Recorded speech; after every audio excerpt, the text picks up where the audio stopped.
بسم اللہ الرحمن الرحیم. ویورز، آپ دیکھ رہے ہیں MJB TV اور پروگرام ہے انسائڈر ود محسن جمیل بیگ. آج ہم دو تین جو ایشوز ہیں اس کے اوپر بات کریں گے. ایک تو عمران خان کا جو ہاکی گراؤنڈ کا جلسہ، کرکٹ گراؤنڈ سے سفر شروع ہوا، آخر کار ہاکی گراؤنڈ پہنچ گیا. کیا یہ ہاکی گراؤنڈ کا جلسہ عمران خان کی جو ایک گرتی ہوئی ساکھ ہے اس کو سہارا دینے میں کامیاب ہوگا؟ دوسرا، جو شہباز گل کو VIP ٹریٹمنٹ دیا جا رہا ہے جیل میں، اور عمران خان کے کیا یہ ان دعووں کی نفی نہیں ہے جو کہ وہ کرتے تھے کہ امیر اور غریب کے لیے ایک قانون ہونا چاہیے، VIP لوگوں کو جیلوں میں سہولیات ملتی ہیں، غریبوں کے لیے عام بیرک ہوتی ہیں، تو اب پھر شہباز گل کو VIP قیدی کا درجہ کیوں دیا جا رہا ہے اور ان کو کس بیان کے دینے سے روکا جا رہا ہے؟ یہ بھی بڑا امپورٹنٹ ہے. اور پھر ریاستی اداروں کا اس میں جو کردار ہے کہ وہ کیوں اتنی جو ہے وہ اس معاملے کے اوپر تیزی نہیں دکھا رہے کہ اس معاملے کو منطقی انجام تک پہنچائیں، کیونکہ شہباز گل نے براہ راست ہمارے جو ریاستی ادارے ہیں ان پہ الزام جو ہے عائد کیا ہے. ان تینوں ایشوز کے اوپر بات کرنے کے لیے ہمارے ساتھ موجود ہیں محسن جمیل بیگ صاحب، editor in chief online news network daily Jinnah, senior صحافی ہیں. بہت شکریہ بیگ صاحب آپ کے وقت دینے کا. کرکٹ گراؤنڈ سے ہی عمران خان کی سیاست کا پھر سفر شروع ہوا. آپ نے دیکھا کہ سفر شروع ہوا، جو بھی ان کے پھر اقدامات تھے سیاست میں، حکومت میں، اور لوگوں کے کہنے کے مطابق جھوٹ بھی خان صاحب بولتے رہے، جعل سازی بھی، پھر یو ٹرنز، اور آخر کار یہ پھر ایک چھوٹے سے ہاکی گراؤنڈ میں جس میں 10 سے 15 ہزار تماشائیوں کے بیٹھنے کی جگہ پہ ہے، وہاں پہ آ کر انہوں نے جلسہ کیا. تو اس کے اوپر آپ کیا کومنٹ کریں گے؟ جی بہت شکریہ صدیق صاحب. بیسیکلی جو سفر ہی جھوٹ سے شروع ہو اس کا اختتام تو خیر بہرحال ہونا ہی ہے، آج نہیں تو کل. بیسیکلی کسی بھی شخص کی یا لیڈر کی جو پرسنالٹی ہے وہ اگر جھوٹ پر مبنی ہو اور غلط بیانی پہ مبنی ہو اور وہ اس کو یو ٹرن کا نام دے دے، تو میں سمجھتا ہوں کہ آپ اس کی پرسنالٹی کا اندازہ لگا سکتے ہیں کہ وہ اگر پبلکلی اس قسم کا جھوٹ بول سکتا ہے تو وہ در پردہ کیا کچھ نہیں کر سکتا. تو اس کا تو حال ہی کوئی نہیں، کبھی کچھ، ایک کے اوپر ایک جھوٹ، ایک کے اوپر ایک فراڈ. آپ دیکھ لیں منی لانڈرنگ، پیسے کس طرح کھائے، کس طرح ضبط کیے، الیکشن کمیشن میں جھوٹے ایفیڈیوٹس جمع کروائے، سرٹیفکیٹ جمع کروائے، 5 سال مسلسل کرواتا رہا. پھر جو توشہ خانہ کا حال کیا، جس کمینگی کے ساتھ انہوں نے، ان کے گھر والوں نے سامان وہاں سے لے کے گئے، کچھ کی پیمنٹ کی، وہ بھی کسی پنٹر نے کی، وہ پیسے، وہ چیزیں ڈکلیئر نہیں کی اپنے اثاثوں میں. مطلب کوئی ایک جگہ بتا دیں اور پھر اس کے اوپر بھی دعویٰ ہو کہ میں بڑا صادق اور امین ہوں.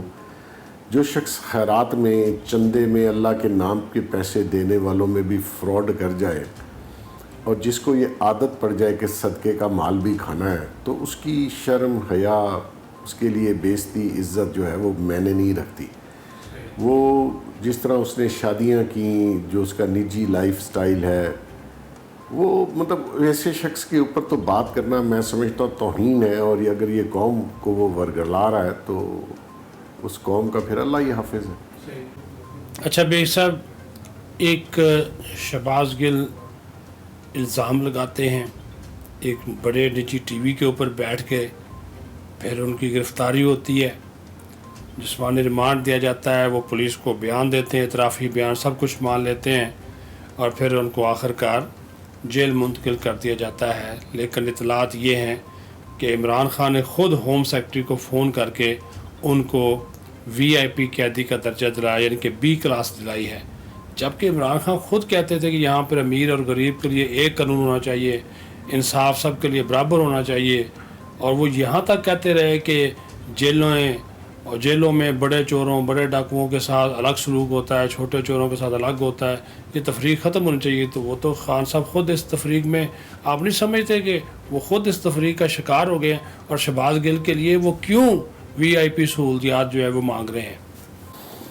صدیق صاحب یہ تو میں پہلے کہہ چکا ہوں کہ اس بندے کی کس کس بات کا آپ جواب دیں گے. تو جو کچھ اس نے کہا، جو کچھ اس نے تقریروں میں بولا، جو دعوے کیے، وہ سارے جھوٹ اور منافقت پر مبنی ہیں. اب یہ جو کیس ہے بیسیکلی شہباز گل نے جو پولیس کو بیان دیا وہ ان کو پتہ چل چکا ہوا ہے. یہ ساری جو اس کو فیسیلیٹیشن ہے یا جو وفد اس کو ملنے جیل جا رہے ہیں یا بی کلاس اس کو دی گئی اور جیل حکام کو تھرو ہوم سیکرٹری، یہاں پہ بڑے بڑے لوگوں نے جیل کاٹی ہے میرے سمیت. ہم نے تو کوئی بی کلاس نہیں لی، کوئی وی آئی پی سیٹ اپ نہیں لیا. ٹھیک ہے، یہ اس کا زور چلا، he was a prime minister,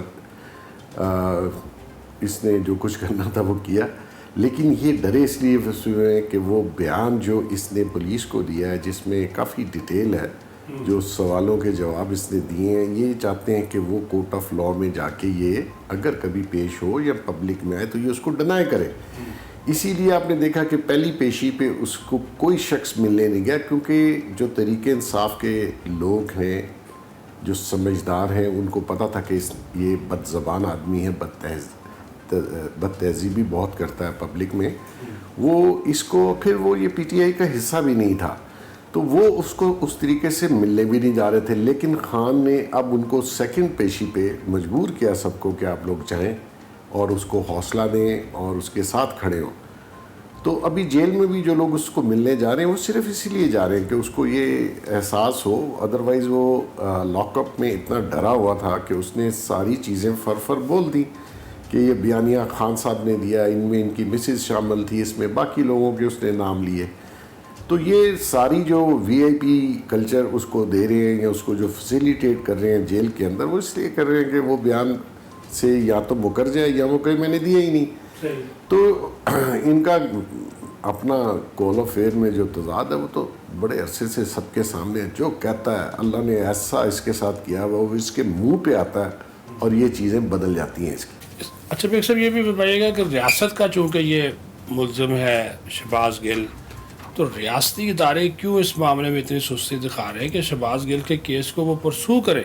اور جس طرح شہباز گل کو بچانے کے لیے تحریک انصاف کا سوشل میڈیا جو ہے وہ ٹرینڈ چلا رہا ہے، جو اس کی سپورٹ کی جا رہی ہے، تو ایسے میں ریاستی اداروں کا جو کردار ہے اس کو آپ کس نظر سے دیکھتے ہیں؟ صدیق صاحب، ریاستی اداروں کا ایک ڈپارٹمنٹ ہے آئی ایس پی آر، وہ ٹوٹل فیلئر ہے. وہ آئی ڈونٹ نو، میری سمجھ سے باہر ہے کہ اس ڈپارٹمنٹ کو یا تو فوج کو چاہیے بند کر دیں. اگر اتنا کچھ واویلا، اتنا پروپیگنڈا آپ کے ساتھ ہوتا ہے سوشل میڈیا پہ یا مین اسٹریم میڈیا پہ، اس آئی ایس پی آر کا کیا کام ہے؟ گانے بنانا، فلمیں بنانا، مال کمانا. یہ جو فنڈ اربوں روپے کا ان کے پاس ہے وہ کہاں خرچ کرتے ہیں یہ لوگ؟ ان کا کام ہے. یہ آئی ایس آئی کا یا ایم آئی کا کام نہیں ہے. یہ ان کا کام تھا کہ ففتھ جنریشن وار سوشل میڈیا، مین اسٹریم میڈیا کو پہلے کیوں ایسا نہیں تھا؟ کیونکہ پہلے لوگ کام کر رہے تھے. اب جو پچھلے عرصے سے آئی ایس پی آر تو بالکل کام چھوڑ گئی ہے. یہ ان کا کام ہے میڈیا مینجمنٹ کرنا، اگر کوئی خلاف بولے تو اس کو پراپرلی پرسو کرنا. اب یہ گل والے کیس میں اس نے کس کے خلاف باتیں کی ہیں؟ سوشل میڈیا پہ جو ٹرینڈ چل رہے تھے آرمی چیف کے خلاف، وہ ان کا کام تھا اس کو کاؤنٹر کرنا، نہ کہ گانا بنا لو اتنے پیسوں کا، فلم بنا لو اتنے پیسے. یہ کوئی کمرشل ادارہ ہے؟ یہ ان کا کام ہے بزنس کرنا.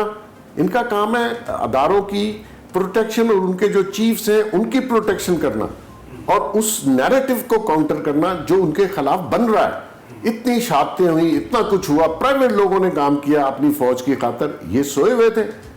اور ابھی بھی یہ گل والے کام میں ان کا کام تھا نا آگے بڑھ کے اس کو کاؤنٹر کریں اس چیز کو، بجائے اس کے کہ آپ نے ایک چینل بند کر دیا. چینل بند کرنا تو بڑا آسان ہے، لیکن اس نیریٹو کو کاؤنٹر کرنا تھوڑا سی محنت چاہیے اور اس کے لیے کام چاہیے. یہ کام کرتے نہیں ہیں. ان کا کام ہے ایڈورٹائزنگ میں حصہ ڈال لو، اس کو ایڈ دے دو، اس کو نہ دو. یہ آپ کا کام ہے یار. مطلب آپ نے یہ کام کرنا تو کسی پرائیویٹ ادارے میں چلے جائیں. بہت شکریہ بیگ صاحب آپ کے وقت دینے کا. بالکل بیگ صاحب نے جو بات کی کہ جو پروپیگنڈا کیا جا رہا ہے ریاستی اداروں کے خلاف، اس پروپیگنڈے کو روکنے کے لیے جو شعبہ تعلقات عامہ ہے فوج پاکستان کا، آئی ایس پی آر جس کو کہتے ہیں، اس کو اپنا کردار مؤثر طور پر ادا کرنا ہوگا.